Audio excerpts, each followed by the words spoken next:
Is your goal to get closer to God in 2025? Because me too. So let's get into this. I was in the spirit on the Lord's day when I heard the voice of the Lord saying, So today we're going to be talking about how to get closer to God, because 2025, that's one of my biggest goals. There's some things that you can do and tips that can get you closer to God. So we're going to talk about those things. So the first one is to do your quiet time daily. Like, doing your quiet time is literally the core of Christianity, because it's literally just spending time with God. So if you want to get closer to God, it's just doing your quiet time. Doing our quiet time doesn't have to be like very complicated or stuff like that. Even starting it small can help, and as you go along with it, you can make it more complicated or you can make it more longer. I believe when I first started to be like a serious Christian, or tried to be a serious Christian, it's like, oh, I'm gonna get into this God thing. I remember like it was so hard for me to pray first, so I tried to like do it for like 5 minutes. I was like, at least let me try. I don't know how to do it. I literally did for my quiet time for 5 minutes, playing a song for 2 minutes, praying for 2 minutes, and then 1 minute reading the Bible. That was literally the beginning of how I started. And then I was even proud. The day that I've spent 1 hour with God, I was so gassed. But literally doing your quiet time, that's what's gonna make you closer to God, definitely. And something that helped with quiet time is do your quiet time before you touch your phone. Like when I started doing this, all my days, it makes it before I know I wake up with my alarm. I think I have like an alarm, small one, and then like I do with it, and then I do my quiet time before I touch my phone. When I wake up, when my alarm rings, I literally close the alarm and straight go into the bathroom, brush my teeth, and then spend time with God. Because when I do that, when I don't know when I don't touch my phone, I don't go to social media or anything, I literally just focus. The first thing I want to do is God. So it literally does help me with my quiet time to not procrastinate or do anything, just like not touch my phone. And even sometimes on my weekend, when I know I have nothing to do on that day, I don't even put an alarm. The first thing when I wake up, I just straight go and do my quiet time, because I don't want to know time. I just want to spend time with God. And then when I finish, it's like, oh, it's actually 8 a.m. still early. Oh, like, okay, I spend my time with God and it's still the beginning of the day. So it should be beautiful. Just do your quiet time before you touch your phone. Another thing is talk to God anywhere. I think I've watched a video and she was saying like she talked to God everywhere and she heard the voice of God. And I was like, what? I didn't know that was an option, but like we literally can talk to God anywhere. When you're in the shop, when you're in school, when anything, you speak to God anywhere, because like literally He's with us in anywhere that we go. So why don't we include Him in our day? It's like, oh God, let's go to the shop. It's like, God, what do you think should I cook today? Do you think I should cook pasta or anything? Just spending it to God, and actually like supernaturally, actually you can feel His presence. Sometimes I think one time I was speaking to God while I was always washing the dishes, and I think I was like, oh, why am I not doing something good in something? And then I heard a voice saying it's because of that phone. I was like, this ain't my thoughts. I know this ain't my thoughts. Like, God, I was like, this is definitely God, because I know my thoughts, and I was like, I get close to God. It's like, this is God telling me because of my phone that I've been on it. That's why I'm doing bad in this aspect of my life. Literally speak with God anywhere that you are. That's the best thing. You even gonna feel closer to Him. You even gonna be asking for His advice for everything that you do. So speaking with God anywhere is possible. Like, we literally have the Creator as our friend. What's better than that?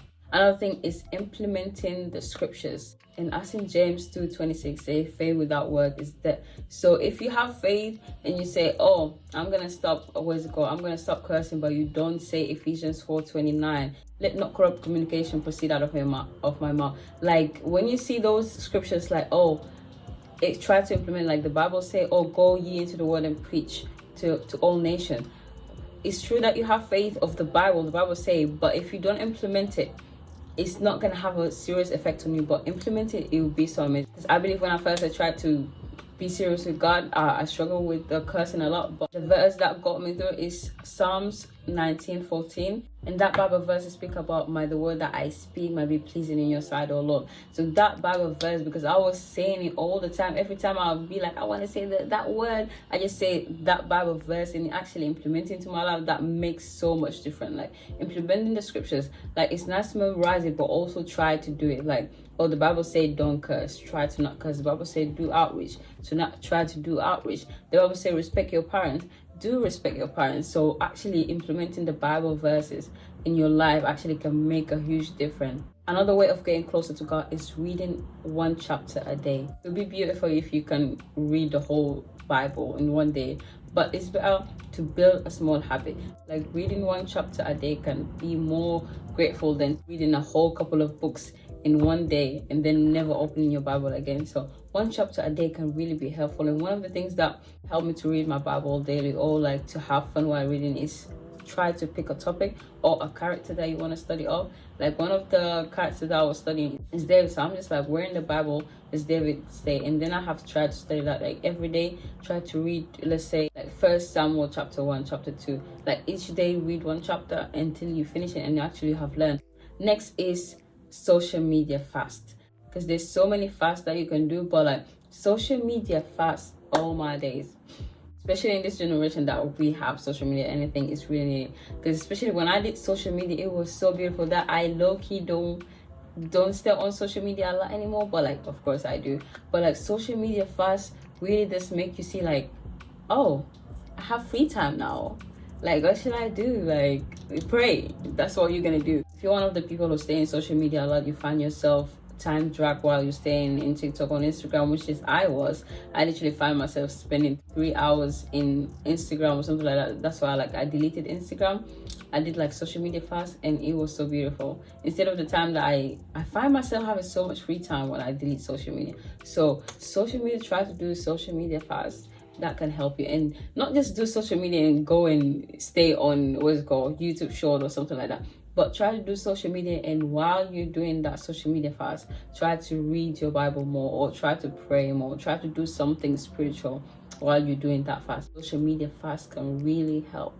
Another thing is change what you consume in terms of like music, TV show, podcast, all of that, because what you consume is literally what you think or what happened. Because as people say, like your eyes is the window to your soul. So whatever you see, whatever you hear, actually, like stopping listening to secular music can also help your spiritual growth, because it depends on people. Some people might listen to a lot of like curse and stuff like that.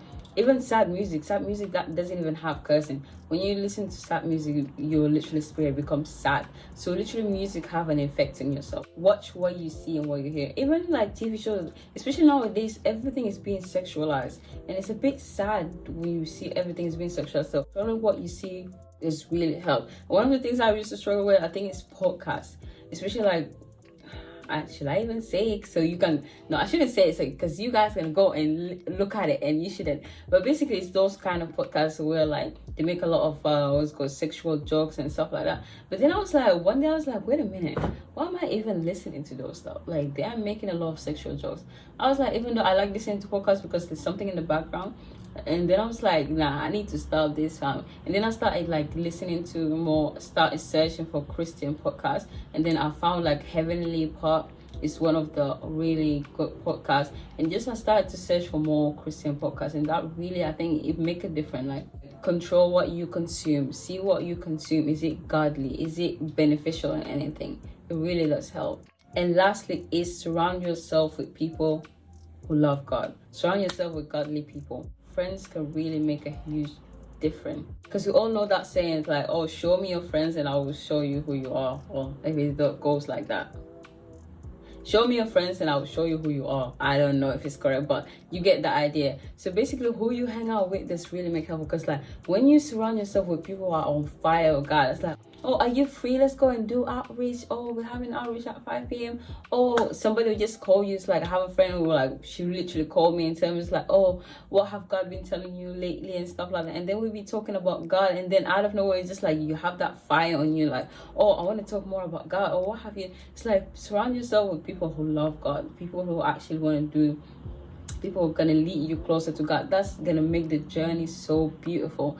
It's hard to actually leave friends that you have been knowing for so much, but literally God's gonna make it easy. Even though you're gonna be in a season of isolation for a bit. Even I've been there. I've been in a season of isolation for 6 months. That was tough. But like after that, God have given me friends. God have given me people surround me that who are godly, people who are so on fire, even so much on fire than me. That I'm just like, damn, I gotta step up. I gotta be like them. I gotta like do more for God because of the people that are around me. So literally surround yourself with people who are godly, people who are going to lead you closer to God. But yeah, that's it. That's all I wanted to share with you guys and my We Get Closer to God in 2025. So I hope those points has helped you in anyhow, and may you get closer to God, and may we all go into the journey and enjoy it. And that's it, and I'll see you in my next video. Have a lovely morning, afternoon, evening, and Jesus love ya. Bye.